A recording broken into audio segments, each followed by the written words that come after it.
Barb, it's good to see you. You know, I think it must be, tell me what it feels like to sit as now a professor at U of M Law, having been a student at U of M Law.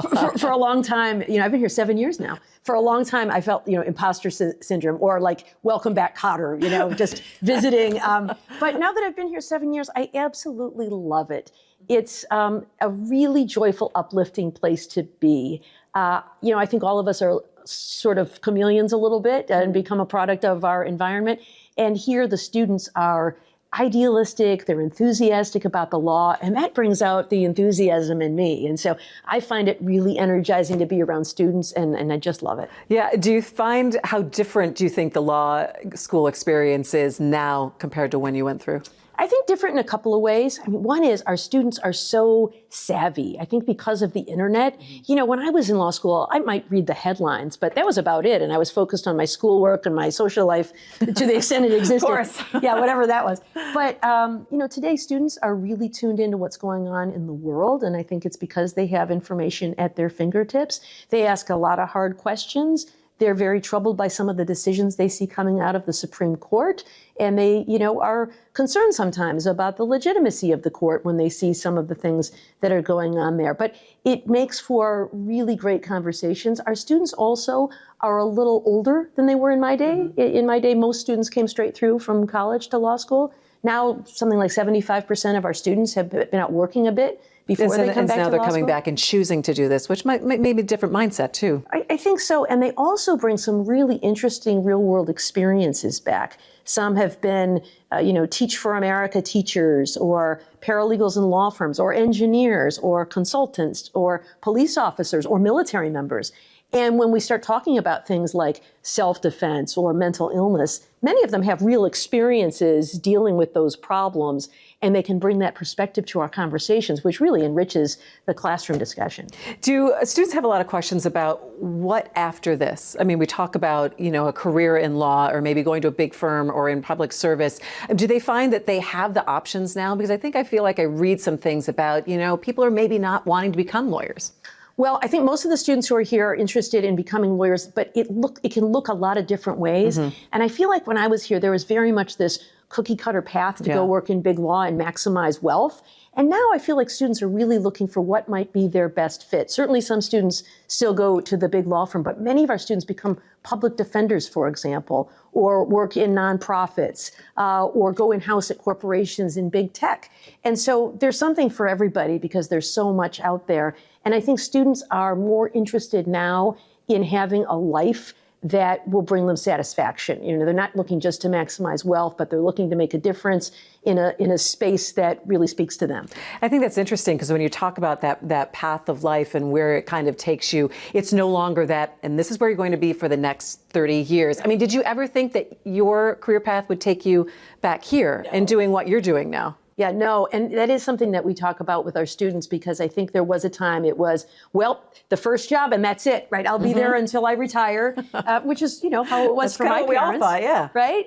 But now, you know, a career path is sort of, you know, moving to various opportunities as the economy evolves. And, you know, I like to tell our students, some of the jobs that exist in the law today just didn't exist when I was a law student. You know, data privacy, cybersecurity, there are, you know, artificial intelligence. There are a lot of really interesting jobs in the law that don't exist yet that will continue to evolve throughout their careers. And so early on, sort of building the skills and experience that they can build upon as a foundation as those opportunities come over the horizon is, I think, what they need to be doing right after they graduate. You went to the U of M as an undergrad, and you were going to be a journalist. We were going to swap the sides of the tables. I thought I was going to be a lawyer when I went to undergrad.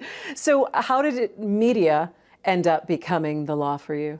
Well, you know, I think my whole life has really been at the intersection of law and media. The thing that most influenced me in my life's work, I have to say, was the Watergate hearings.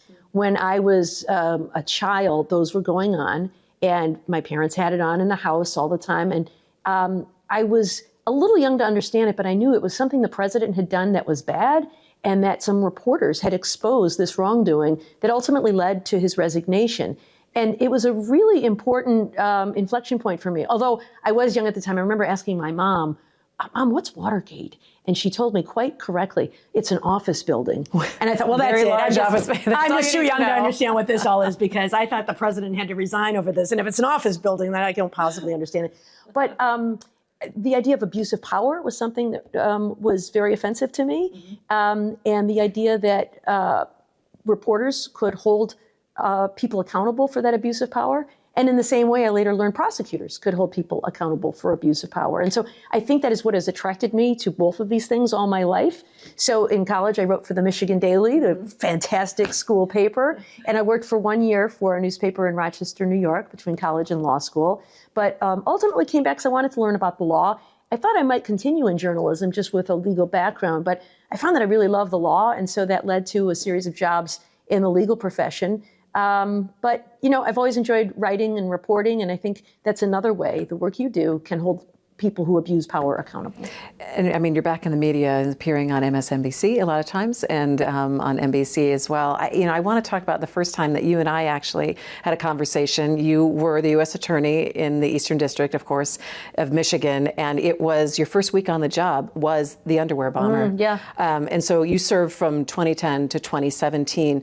Also, the corruption case with Kwame Kilpatrick. In watching everything that you took a role on there, how has that impacted, do you think, the way that you think about things now in the law? Well, certainly we had to deal with some significant cases, and I was fortunate to have great teams doing the heavy lifting and doing the work in those cases.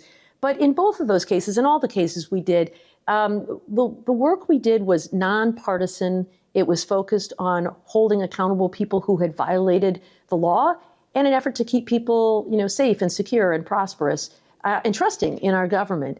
And I think today, as I do commentary for MSNBC, I am trying to explain that to the public, because I think so often when people find themselves in the crosshairs of an investigation, their first reaction is to accuse the prosecutors of partisan politics or improper conduct. Do you think that has always been there, or is it just now ratcheted up to a level that we haven't seen before? Yeah, both, I suppose. When you're a prosecutor, from time to time, you get those kinds of accusations from people. Kwame Kilpatrick raised the idea that his prosecution was politically motivated. But I think the public understood the rule of law, demanded evidence, and was willing to set aside partisan politics, look at facts with an open mind, and render a verdict. We had people on that jury who said, I voted for the former mayor twice, but what I saw here in court caused me to render a guilty verdict. And I worry that today, because there's so much hyper-partisanship, we're so polarized, people are losing faith in the criminal justice system. I know jurors tend to express more skepticism about trusting the word of a prosecutor or a law enforcement officer. Some of that, I suppose, is in response to actual misconduct that we've seen, the George Floyd murder and other kinds of things, understandably. But I also think when we've got public figures accusing judges of being corrupt or the FBI of being corrupt, that erodes public trust in a way that I think is harmful to our institutions and ultimately to public safety. So it all comes down to the information that we get and the information that we believe, which leads to the book, which you wrote, How Disinformation is Sabotaging America. It's called Attack from Within. Why did you want to write it, and what came to you to say, oh, no, I'm going to start writing this? Well, it's a topic I've been teaching in a class I teach on national security. When I was a line prosecutor, before I was U.S. Attorney, national security was my area of focus. And in my course, I teach a section on information warfare. And in the past, it has been something coming from outside the United States, Russia trying to sow discord in society or influence the outcome of elections or undermine confidence in democracy. But now, in recent years, we have seen actors within the United States using some of these same tactics to try to sow discord and to try to undermine public confidence in our elections. And I think this is incredibly harmful to American society. So I wanted to take what I'm teaching in that class and share it with the larger audience in the public. So it's intended to be accessible to ordinary readers, ordinary people. You don't have to be a law student. You don't have to be a law school student to get into it. Yeah, but if we can recognize the tactics, perhaps we can build resilience to them so that we will be less likely to be manipulated by them. When you started researching this, and you go back in history and give us a little bit of a history lesson as well, was it daunting to you in being able to put all this information in a book and to make it so it is so accessible? Yes. It's a topic I have been studying for years, since probably about 2018. Mm-hmm. And so I've been reading books and articles on this topic for a long time. But, anytime you try to take a lot of material and boil it down into something that is readable and accessible, it can be a daunting task. But, I did it the way I've been trained to do, both as a writer and as a lawyer. Like early mornings, late nights? Like what? Well, early mornings was one, that's for sure. Yeah. But just methodically, break it down into bite-sized chunks. How do you want to organize it? Well, what are the history? What are the tactics? Why does it work? The who, what, when, where, why, all of those things. And then some proposed solutions. And so it's really more of a curation of a lot of ideas that exist out there in other people's books and articles in effort to put in one volume all the things somebody might want to know to learn more about this topic and how to combat it. Barbara, as we sit here just several months before the election, why are we so susceptible in the U.S. here to disinformation? Well, there are a few reasons, I think. One is, like people everywhere, we are susceptible to fear and conspiracy theories. Mm-hmm. And so some of these things are just stoking fear that, other people are going to come in and take what's rightfully yours. That theme is something that I think resonates with all of us mm-hmm. when people engage in that sort of fear-mongering. But one of the challenges here in the United States is what I consider one of the greatest virtues of the United States, and that is our First Amendment right to free speech. And it is a cherished right on the left and on the right. No one would ever want to remove it. It is what gives us the power to speak out against our government. And yet, because of that right to free speech, people are free to tell lies, mm-hmm. to say things that aren't true. And so figuring out a way to reduce disinformation while still protecting the right to free speech is actually really tricky. It makes it difficult, I think, to, you don't want to censor anybody or monitor anyone's speech. But I do think there are ways to address the processes that can help mitigate the problem. I think what I think about that is so difficult is that right now people might be listening to you and say, oh, but I know she was appointed by President Obama, that she is a Democrat, and so how can I believe that what she is even telling me, that it doesn't skew a certain way? Are we so guarded now that everything that we see, that we're seeing through a different or a particular lens, and that we are then saying, I'm not quite sure if I can believe? Yeah, in fact, there's a concept known as the Liars Dividend that says because there is so much disinformation and there is so much partisanship, it gives people who do engage in disinformation the ability to say that, well, that's fake news if it's something I don't like. Mm-hmm. You can't believe this person because of their affiliations. But I do think there are things that we can do to make sure that what we are hearing is accurate. If you destroy the very concept of truth, that there is no such thing, it's all moral relativism, I think we lose the ability to be able to work together as a society. We have to have an agreed set of facts, and then we can all disagree and have our own opinions about those facts. But I think there are some things we can do. One is certainly look at the credibility of the speaker. Is this a person who has a track record of credibility or not? Gosh, do people even take the time, though? Yeah. Sometimes it feels like people just make a snap, decision. I think that's right. But I think one of the obligations of citizenship, I think, is to engage in democracy. And I think that's going to take a little bit of work of media literacy. Assess the credibility of the speaker. When you're reading something, is this something that's been reported by a second source or only one? When you read news, don't just read the headline. Sometimes some media organizations. Just some, I don't know. Engage in some clickbait where there you go. The headline doesn't always match the story. So important to read both of those things. And also, getting your news from a variety of sources. Don't just take it from me. If you hear something that I say, I hope you believe me, but check it out, back it up. Is there? Go to the source. Look for other sources that are saying the same thing. Trust but verify, as Ronald Reagan used to say. Yeah, I'm also thinking, like, during this election cycle, we've seen the presidential elections from 16 to 20 to now 24. What are you most concerned about in these next couple of months in terms of information? Well, I am worried about election interference. I think that at the highest levels, artificial intelligence and other kinds of things, there may be the ability to push back. If somebody does something to the presidential campaigns, I think those campaigns are well resourced. They can push back. What I worry about are the polling places and down ballot races where people may not have the ability to push back. So, we know that there was this robocall series sent out in New Hampshire in the primaries with an artificial intelligence generated voice that sounded like Joe Biden, urging voters to stay home and not cast their ballots. And it sounded pretty good. Now, that was kind of a dry run, but I worry that in the fall, you could have something like, fake robocalls, calling people in a community saying, this is your polling place and the power's out today. You should come vote tomorrow. And if, this is a hotbed, a highly contested area, and some people lose their votes in that way, I worry that that could have a really harmful effect on the outcome of the election. So election integrity of the process, I think, is really important. And I think there are people motivated to disrupt that process. That's something I worry about. Here in Michigan, I think we're very fortunate to have a Secretary of State who is an election law expert, who's working hard, I think, to get out and have ambassadors to communicate the way to get accurate information through her website and clerks' websites and others. But that's what I worry about, I think, is attacks through disinformation affecting voting on election day.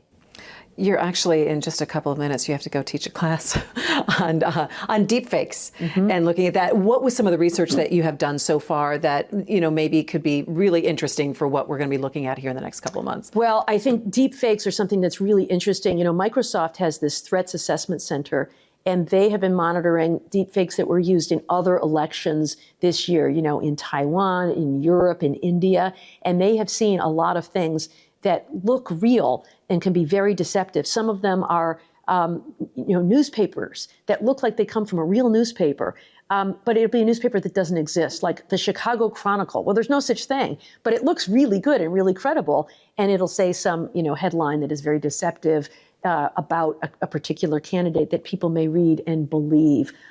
They even have AI-generated news anchors who present the news looking very authentic. Look for the future. In 3 more years, I will not be around. Find the avatar that you like, and they'll say the headlines that you'd like to hear. No one can replace you, Christy. There you go, Barbara. But I think that's the kind of thing that we should look out for. And one thing that gives me hope is there's a researcher at the University of Michigan, Dearborn, who is using AI to detect AI. So if it is a fake, he can at least detect it. And I think, if we can label those things so that people know this is not real, then at least, again, we can build that resilience to understanding what is true and what is false. Yeah, talking about information and people just, I think, considering sources and learning more about some of the things that we're seeing in, of course, I think the phrase unprecedented times still holds for where we are right now. You're on a podcast, Sisters in Law, that you have been doing now for a while. What do you think has been so valuable for you to be a part of that and bringing out some different conversation about how to assess what's happening? Well, again, I see it as an extension of teaching, trying to reach a lay audience and help people understand what is going on in the legal news. In a level, again, trying to be accessible. So I do commentary on MSNBC and NBC, but usually it's fairly short. This is an opportunity to go a little deeper. And I love discussing topics with my co-hosts, Joyce Vance, Kimberly Eckenstore, Jill Wine-Banks, all of them amazing lawyers. Kim is also a journalist, and we record every Friday afternoon, and I just love hearing their takes on things. We sometimes disagree. I love looking at the path, though, that your career has taken. Podcast, book, MSNBC, law professor. When you look at the body of work that you're doing, how do you feel about it? How do you feel about where you've gotten to at this point? Oh, it's a great opportunity. I'm excited that I have a chance to have a platform to share my voice. I mean, what a tremendous privilege that is. Is it fun? It's very fun. But I also take it very seriously. Yeah. I think it's really important to make sure that what I'm saying is, to the best of my knowledge, accurate, and that I'm explaining things in a way that is helpful to people understanding. So it's incredibly satisfying to feel like you have a role in public life that is helpful to people in society, in I hope, bringing people together through better understanding. Democracy is not a spectator sport, and so I am hopeful that by sharing information and insights, I can help people who are engaged and who want to contribute to society to have a little better information. What are you watching this fall in Michigan when it comes to the election? Well, I think that it's no doubt a swing state. Maybe, as Governor Whitmer often says, it's the swingiest of swing states. So I think it's going to be a really close election in Michigan. One of the things that is, I suppose, fun about that is it means that both presidential candidates and people vice presidential get to hear the candidates. You want to go and get close? Yeah, there you go. You have your opportunity. They're here all the time, which is really a great thing for the people of Michigan, that we have that kind of insights. I will be looking for election integrity. I hope that people are not disruptive, that people honor the right of all of us to vote, that we have record turnouts. I know one of the things that Secretary of State Jocelyn Benson does is turns our art museum here into a satellite office of the Secretary of State, so that students can walk over there and register to vote and cast their ballot, making sure that voting is easy for people. It's accessible. It doesn't, removing some of those obstacles. So I guess I'm hoping for fair, clean, and record turnouts. There you go. And again, we have early voting this year, and that is going to make a difference, I think, for a lot of people as well in terms of access. Yeah. Yeah, I think so. I try to vote every election, even the little ones. But I know there are times when it's difficult, right? If you have a job and family obligations and other kinds of things, knowing that you've got a period of days to vote as opposed to one day when you have to vote, I think will improve turnout. All right, so you've got to go teach the class on deepfakes right now, which is a new one that they're teaching this year. What's next for you? What's a good plan for you? 5-year plan? If I'm still right here teaching at this law school 5 years from now, I will be head over heels thrilled. It's really incredibly gratifying to be able to spend time with students and then to see them go out into the world and have them come back and tell you what they're doing. I absolutely love it. So, if I'm fortunate enough to be here in 5 years, I'll be a very happy person. You don't look at the teacher ratings, do you? You go online. You're like, no. It's good stuff. Thanks, Barb. It's good to see you. Thank you, Christy. All right.